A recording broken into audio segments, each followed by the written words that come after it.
সিনেমার শুরুতে আমরা একটি ট্রাক ইয়ার্ডের মালিককে দেখতে পাই, যিনি নিজের কুকুরদের খাবার খাওয়ানোর পর তার কাজ শুরু করতে যাচ্ছিলেন। হঠাৎ সেখানে থাকা একটি ট্রাক নিজে থেকেই চালু হয়ে যায় এবং সরাসরি ফিলের দিকে চলতে থাকে। এরপর এটি গতি বাড়িয়ে অফিসের দিকে দৌড়ে ফিলের ওপর উঠে যায়। তারপর ট্রাকটি নিজে থেকেই ইয়ার্ড থেকে বেরিয়ে রাস্তার ধারে এসে দাঁড়ায়, যেন এটি তার পরবর্তী শিকারের জন্য অপেক্ষা করছিল।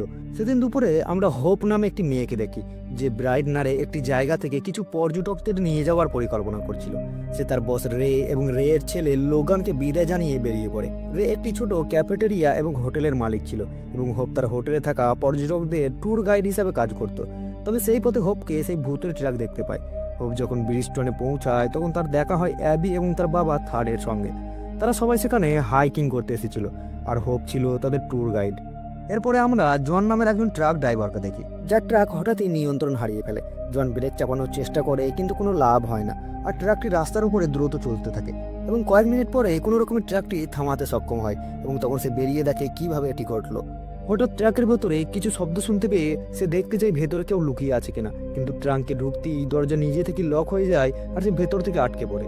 অন্যদিকে হোপ তার ক্লায়েন্টদের নিয়ে লুনার শহরে ফিরে যাচ্ছিল। সে তাদের জানায় 1000 বছর আগে এখানে একটি উল্কাপিণ্ড পড়েছিল, যার পরে এখানে এই শহরটি গড়ে উঠেছে। কিছুক্ষণ পরে হোপ সেখানে জনের ট্রাক রাস্তার মাঝখানে দাঁড়িয়ে আছে দেখে। সে ভাবতে থাকে কেন এটি এখানে দাঁড়িয়ে আছে। সে না দাঁড়িয়ে তার গন্তব্যের দিকে এগিয়ে যায়।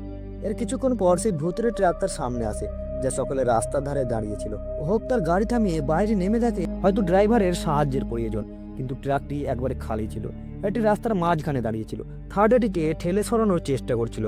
তখন জ্যাক তাদের ছবি তোলা শুরু করে, আর এতে তাদের মনোযোগ সরে যায়। এরই মধ্যে জনের ট্রাক পেছন থেকে এসে সোজা সেই ভূতের ট্রাকের সঙ্গে ধাক্কা খায়। এই ভয়ানক দুর্ঘটনায় হোপ এবং অন্য পর্যটকরা সময় মতো পাশের দিকে ঝাঁপিয়ে পড়ে এবং বেঁচে যায়। এরপর জনের ট্রাক জাঙ্কইয়ার্ডের দিকে চলে যেতে থাকে। হোপ তখন পুলিশের সঙ্গে যোগাযোগ করার চেষ্টা করে। ঠিক সেই সময় ভূতের ট্রাকটি ঘুরে এসে তার ভ্যানকে ধাক্কা মারে। পরে হোপ রেকে ফোন করে এই দুর্ঘটনার কথা জানায়। রে দ্রুত তাকে সাহায্য করতে বেরিয়ে পড়ে। জ্যাক এবং তার ভাবতে থাকে ট্রাকে কেউ না থাকলে এটি কিভাবে চলছে। তারা অনুমান করে হয়তো ড্রাইভারের মাথা নিচু ছিল, তাই তাকে দেখা যায়নি। এরই মধ্যে রে তাদের কাছে পৌঁছানোর পথে ছিল, কিন্তু রাস্তায় তার সঙ্গে সেই ভূতুরে ট্রাকের মুখোমুখি হয়। ট্রাকটি তার গাড়ির সঙ্গে ধাক্কা মারতে যাচ্ছিল, কিন্তু ঠিক সময় সে গাড়ি ঘুরিয়ে নিজেকে বাঁচায়। কিছুক্ষণ পরে আরেকটি ড্রাইভার ছাড়া ট্রাক রাস্তার উপরে এসে পড়ে এবং সোজা একটি পাওয়ার প্ল্যান্টের সঙ্গে ধাক্কা খায়। এতে সেখানে ভয়ানক বিস্ফোরণ ঘটে, যার ফলে ক্যাপের ভেতরে বিদ্যুৎ চলে যায়। জর্জ তখন লোগানকে জেনারেটর চালু করতে বলে। উত্তর দিকে রে বাতাসে অনেক ধোঁয়া দেখে লোগানকে ফোন করে জানতে চায় সবকিছু ঠিক আছে কিনা, কিন্তু লোগান তার কথা শুনতে পায় না। এরই মধ্যে আমরা দেখি একটি ভুতুরে ট্রাক চলতে চলতে ক্যাপের পার্কিং লটে এসে হাজির হয়। ওদিকে রে কোনোভাবে হোপের দুর্ঘটনার জায়গায় পৌঁছায়, যেখানে তার দেখা হয় থার্ড এবং জ্যাকের সঙ্গে। রে তাদের জিজ্ঞাসা করে হোপ কোথায়। তারা জানায় যে হোপ জাঙ্কইয়ার্ডে চেক করতে গিয়েছিল, কেউ কি তাদের সাহায্য করতে পারবে কিনা। কিন্তু সেখানে হোপ দেখে যে জাঙ্কইয়ার্ডের মালিক মৃত অবস্থায় পড়ে আছে। এরপর রে, থার্ড, অ্যাবি এবং জ্যাক একসঙ্গে জাঙ্কইয়ার্ডে পৌঁছায়। সেখানে পিছিয়ে যাওয়া লাশ দেখে অ্যাবি ভয়ে কাঁপতে থাকে। ভয় পেয়ে সে বলে যে সে বাড়ি ফিরে যেতে চায়, তবে তার বাবা তাকে শান্ত করে নিজের সঙ্গে নিয়ে যেতে সক্ষম হয়। এদিকে রে তার ছেলে লোগানের জন্য দুশ্চিন্তা করতে থাকে এবং দ্রুত নিজের গাড়ি নিয়ে ক্যাফের দিকে রওনা হয়। তার সন্দেহ হচ্ছিল কিছু না কিছু নিশ্চয়ই গন্ডগোল হয়েছে। অন্যদিকে ক্যাফের বাইরে ভুতুরে ট্রাকটি পার্কিং লটে ঘুরপাক খাচ্ছিল। এক কাস্টমার বিরক্ত হয়ে ক্যাফে ছেড়ে চলে যাওয়ার চেষ্টা করছিল, কিন্তু যখন সে নিজের গাড়ির কাছে যায় তখন হঠাৎ সেই ভুতুরে ট্রাক তাকে পিছিয়ে দেওয়ার জন্য তার দিকে এগিয়ে আসে। কাস্টমার দৌড়ে ক্যাফের ভেতরে গিয়ে সবাইকে জানায় যে ট্রাকটির ভেতরে কোনো ড্রাইভার নেই। এতে সবাই ভয় পেয়ে যায়। এরপর বব নামে একজন ব্যক্তি বাইরে বেরিয়ে তার গাড়ি থেকে রাইফেল আনতে চায়, যাতে ট্রাকের টায়ারে লক্ষ্য করে গুলি মারা যায়, কিন্তু ভুতুরে ট্রাকের কারণে এসে গাড়ি পর্যন্ত পৌঁছাতে পারেনি। এদিকে জর্জ জেনারেটরের সাহায্যে টিভি চালু করে। টিভি থেকে সবাই জানতে পারে যে বিস্ফোরণের কারণে আশেপাশের বেশ কয়েকটি শহরে বিদ্যুৎ চলে গেছে। পুলিশ জানায় যে পরিস্থিতি স্বাভাবিক হতে 24 ঘন্টা সময় লাগবে। এর মধ্যে সবাইকে বাড়ির ভেতরে থাকার পরামর্শ দেওয়া হয়, যাতে বিষাক্ত ধোঁয়া থেকে বাঁচা যায়। আসলে সেই ট্রাকে থাকা রাসায়নিক বিষয়ে কোনো তথ্য পাওয়া যায়নি। এদিকে রে ক্যাফের দিকে যাচ্ছিল, তখন সে দেখে একটি হলুদ ট্রাক তার পিছু নেওয়া শুরু করেছে। রে গাড়ির গতি বাড়িয়ে ট্রাকটিকে পেছনে ফেলার চেষ্টা করে, কিন্তু ট্রাকটি সম্পূর্ণ গতিতে এসে তার গাড়ির পিছন থেকে তাকে ধাক্কা মারে। এতে গাড়ির পিছনের কাজ ভেঙে যায় আর পর্যটকরা আতঙ্কিত হয়ে পড়ে। এর মধ্যে জুন এবং বিরাট নামে এক নতুন দম্পতি হোটেলে পৌঁছায়। তারা ভুতুরে ট্রাক সম্পর্কে জানতে পেরে হোটেল ছেড়ে চলে যাওয়ার পরিকল্পনা করে। বব রাইফেল আনতে ব্যর্থ হয়ে ক্যাফেতে ফিরে আসে। এদিকে জর্জ পুলিশকে ফোন করতে চেষ্টা করে, কিন্তু ফোনে কোনো সিগন্যাল ছিল না। জুন এবং বিরাট তাদের জিনিসপত্র গুছিয়ে গাড়ির দিকে দৌড়ায়। তখন ভূতের ট্রাক তাদের পেছনে ধাওয়া করে তারা একটি গ্যারেজে লুকিয়ে নিজেদের রক্ষা করে। ঠিক সেই সময় থার্ড ক্যাফে পৌঁছায়। সে গাড়িতে থাকা সঙ্গীদের দ্রুত ক্যাফের ভেতরে যেতে বলে। না হলে ট্রাকগুলো তাদের পিছে দেবে। কোনোভাবে সবাই ক্যাফেতে ঢুকে পড়ে। জ্যাক বলে এই ট্রাকগুলি জাদুকরী শক্তি দ্বারা চলছে, যা তাদের মধ্যে মস্তিষ্ক এবং আবেগ তৈরি করেছে। তবে তার কথায় বব এবং পিট বিশ্বাস করতে চায় না। তারা ভাবে এর পেছনে হয়তো কোনো সরকারি পরীক্ষার হাত রয়েছে। তখন থার্ড জানায় এর সঙ্গে সরকারের কোনো সম্পর্ক নেই, আসলে সে আগে ইউএস এয়ারফোর্সের অংশ ছিল। এটা শুনে বব এবং পিটের সন্দেহ আরও বাড়ে। তারা হিসাব করে দেখে থার্ড শহরে আসার পর থেকেই ভুতুরে ট্রাকগুলো মানুষকে হত্যা করছে। বব এবং পিট থার্ডের উপর আক্রমণ করে তার কাছ থেকে সবকিছু বের করে নেওয়ার পরিকল্পনা করে। ঠিক তখন জর্জ তার বন্দুক বের করে সবাইকে শান্ত থাকার নির্দেশ দেয়। রে সবাইকে বলে যদি তারা ট্রাকগুলির আক্রমণ থেকে বাঁচতে চায় তবে সবাইকে একসঙ্গে কাজ করতে হবে। ডন নামে এক বিজ্ঞানী ঘটনাস্থলে পৌঁছে নিজের সেফটি স্যুট পরছিল, যাতে বিষাক্ত ধোঁয়া তার কোনো ক্ষতি করতে না পারে। অন্যদিকে রিক নামে আরেক বিজ্ঞানী গাড়িতে বসেই বেসে ফোন করে আরও সাহায্য চেয়েছিল, কিন্তু সিগন্যাল না থাকায় সে কোনো উত্তর পায়নি। ঠিক সেই সময় রিকের সেফটি স্যুট হঠাৎ নিজে থেকেই ফুলতে শুরু করে। রিক যখন স্যুটটি পরার জন্য ফিরল তখন সেই ফাঁকা স্যুটটি হঠাৎ করে কুটের দিয়ে তার উপর আক্রমণ করে। এতে রিক ঘটনাস্থলেই মারা যায়। এরপর স্যুটটি ডনকেও মেরে ফেলে। তারপর সেই স্যুট চালু অবস্থা থেকেই লুনার শহরের দিকে রওনা হয়। ওইদিকে গ্যারেজে ব্রাড ট্রাক ঠিক করার চেষ্টা করছিল। সেই সময় রে ক্যাপের বাইরে বের হয়। হঠাৎ একটি ট্রাক তাকে পিষে দেওয়ার জন্য তার দিকে এগিয়ে আসে। ঠিক তখনই রে একটি পরিকল্পনা করে দ্রুত ক্যাপেতে ফিরে যায়। সে তার পরিকল্পনাটি থার্ডকে জানায়। পরিকল্পনা অনুযায়ী ব্রাড এবং জুন, যারা গ্যারেজে আটকা পড়েছিল, তাদের পার্কিং লটে থাকা বড় সুইচ পাইপে লুকিয়ে ক্যাপেতে পৌঁছাতে হবে।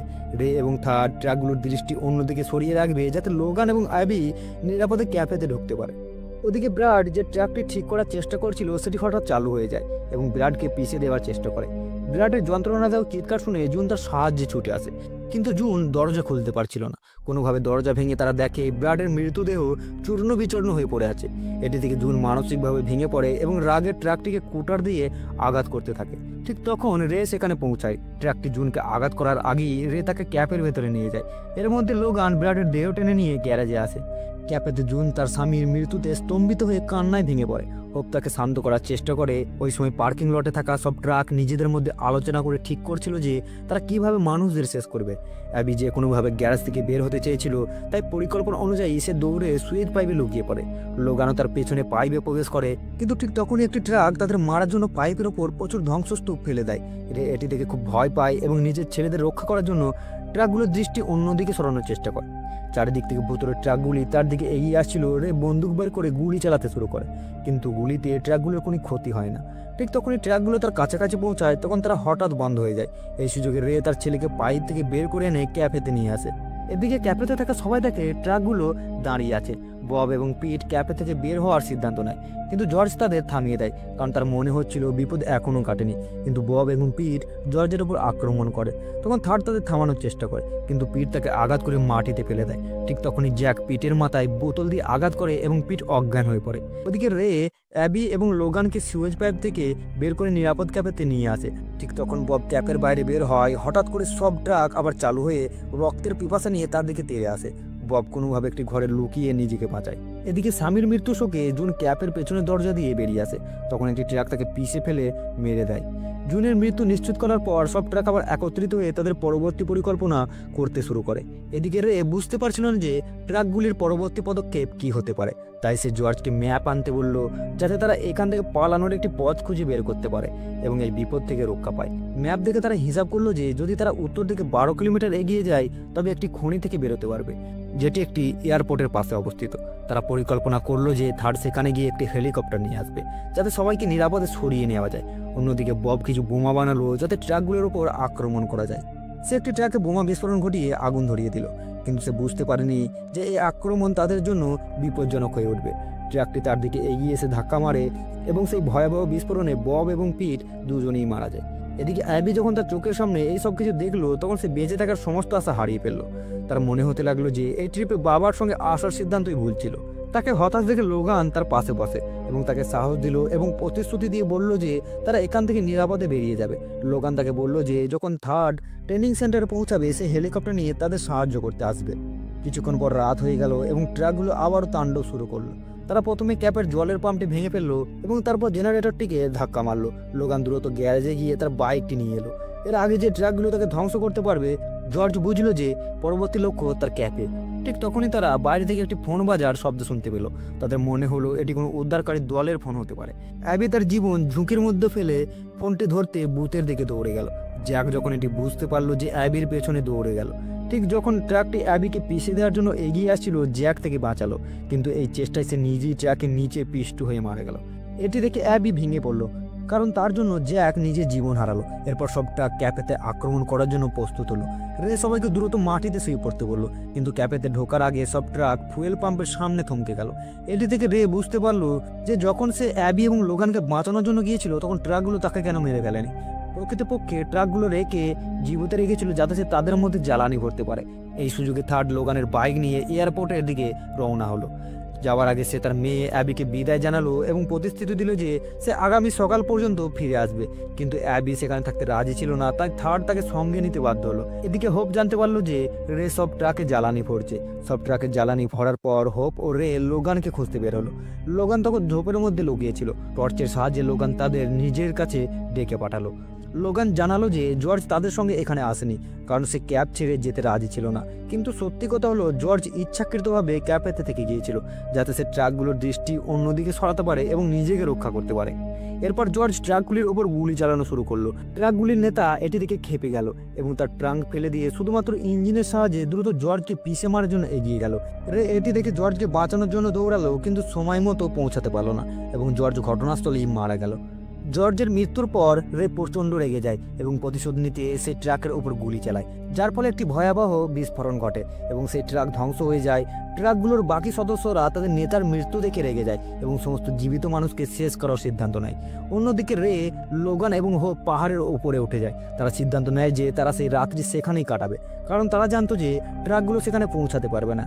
একই সময়ে একটি ইলেকট্রিশিয়ান শহরের বিদ্যুৎ লাইনে পাওয়ার স্টেশনের মেরামতের কাজ করছিল। হঠাৎ সে বুঝতে পারে তার ট্রাকে কিছু সমস্যা হচ্ছে। তখন সে সেফটি ইকুইপমেন্ট পরে খুঁটির উপরে কাজ করছিল, কিন্তু হঠাৎ তার ট্রাকটি নড়তে শুরু করে এবং খুঁটির সাথে ধাক্কা লাগে। এর ফলে শর্ট সার্কিট হয় এবং ইলেকট্রিশিয়ানটি বিদ্যুৎপৃষ্ট হয়ে মারা যায়। এদিকে রে এবং হোপ তাদের অপেক্ষা করছিল যে বিমানের সাহায্য নিয়ে তাদের বাঁচানোর প্রতিশ্রুতি দিয়েছিল। তারা ভাবতে থাকে যদি পৃথিবীর সমস্ত গাড়ি এভাবে জীবন্ত হয়ে মানুষের উপর আক্রমণ করে, তাহলে মানব জাতির কোনো চিহ্নই থাকবে না। হোপ এই ভেবে খুব চিন্তিত হয়ে পড়ে, কিন্তু রে তাকে জড়িয়ে ধরে বলে যে সব ঠিক হয়ে যাবে। কয়েক ঘন্টা পর সকাল হয় এবং তারা দূর থেকে একটি হেলিকপ্টার আসতে থাকে। তারা চিৎকার করে সাহায্যের জন্য ডাকতে থাকে। তারা দেখে থার্ড তার প্রতিশ্রুতি রেখেছে এবং তাদের সাহায্য করতে এসেছে। হেলিকপ্টারের শব্দ শুনে একটি ট্রাক সেখানে পৌঁছে যায় এবং তাদের পিষে ফেলার চেষ্টা করে, কিন্তু তিনজন সময় মতো হেলিকপ্টারে উঠে পালিয়ে যায়। হেলিকপ্টারের ভেতরে লোগান আবার অ্যাবির সাথে দেখা করে তাকে জড়িয়ে ধরলো, কিন্তু তখন সে বুঝতে পারে যে অ্যাবি যে কোনো গভীর আঘাতে স্তব্ধ হয়ে গেছে। রে থার্ডকে ধন্যবাদ জানায় কারণ সে তাদের সবাইকে বাঁচিয়েছে। ঠিক তখনই তারা লক্ষ্য করলো যে হেলিকপ্টারে কোনো পাইলট নেই এবং সেটি নিজে থেকেই উঠছে। এটা দেখে তাদের নিঃশ্বাস বন্ধ হয়ে আসে। এখন প্রশ্ন হলো তারা কি বাঁচবে না মরে যাবে? আপনার মতামত কমেন্ট করে জানাবেন। যদি গল্পটি ভালো লেগে থাকে তবে লাইক করতে ভুলবেন না এবং আমাদের চ্যানেলটিকে সাবস্ক্রাইব করে দেবেন।